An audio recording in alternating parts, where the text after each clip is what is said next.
I want to talk about failure, and I'm pretty sure when I mention the word failure, most people watching this video are going to think that I'm talking about not making it as a professional footballer.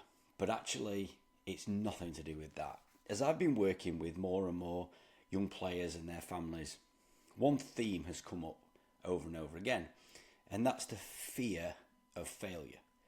Young people will say to me things like, "I'm a perfectionist. I don't want to fail," and I have to try and change the narrative. And I wanted to use this video to explain why and how that we need to change the narrative. There's a famous scene in Apollo 13, the film. If you've not seen it, go and have a look. And the head of Mission Control, Gene Kranz, they're in the middle of a crisis. They've had an explosion on a spaceship, and he says the famous line, "Failure is not an option."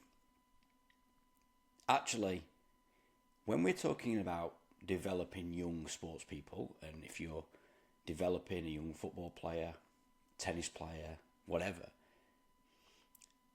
the saying should be failure is the only option. Failure is the only option. Okay, folks, just a quick pause in the video because there's something that I want to share with you. You might not know this, but I run free workshops. They're online and they are for anybody supporting a young player through their journey in professional football, whether they're right at the very start, coming to the end, or bang in the middle of it. So if you're a parent, guardian, maybe you're a player yourself, you can sign up to these workshops.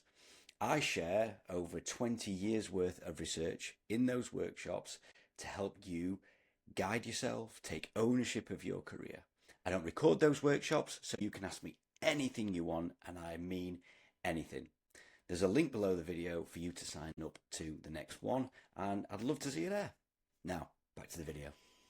Michael Jordan, his famous quote around this was that he'd had missed 9,000 shots in his career. He'd lost 300 games.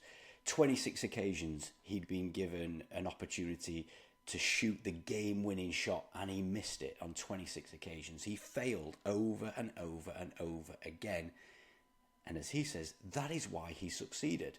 Roger Federer, the great Roger Federer, the greatest tennis player of all time, arguably, talks about how there are always going to be games where you miss a shot, you lose a point, you lose a set. For young footballers, you're always going to mistrap a ball, misplace a pass. If you are out there looking for perfection, there's a problem. And the problem is, you're not learning from when things go wrong. Failure is the only option. Because at the same time as these young people are saying, I don't want to fail, they're also saying, I want to grow. I want to become the best. I want to fulfill my potential. Well, you can't have both. Failure is the only option. There are words in society which come with a stigma, like quit. Fail is one of them. It's not a bad thing. If we understand what failing is, and that actually it's the precursor to then reflecting and then improving, then why are we scared of failure? Why are we then scared of putting ourselves in a position where things might go wrong? Because only when things go wrong do we learn. If things go right all the time, no learning is occurring. Remember that. Failure is the only option.